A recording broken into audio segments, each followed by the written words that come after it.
après la fin des emplois aidés l'an dernier, l'annonce de la suppression de 1600 postes d'ici 2022 est la mesure de trop.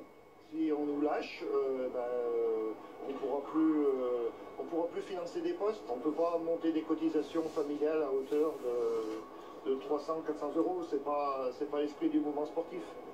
Moins de moyens, alors que se profile le grand rendez-vous des Jeux Olympiques. Moi, je ne sais pas comment, en voyant l'horizon Paris 2024, où on veut promouvoir le sport de haut niveau, le sport de masse, comment on peut faire en appliquant des coupes budgétaires comme ça, quoi. La nouvelle ministre des Sports elle-même tombe des nues.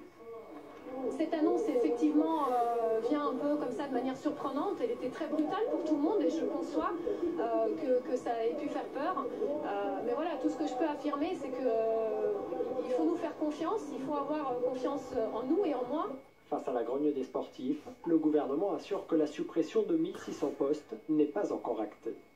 C'est une base de discussion à l'évidence, et après c'est dans la discussion qui se fera avec le Premier ministre que les choses se stabiliseront. Vous savez, on est non pas dans des décisions qui viennent d'en haut et que les ministres appliquent de manière uniforme, il y a un échange. En 2018, déjà, le ministère des Sports avait vu son budget fondre de près de 7%.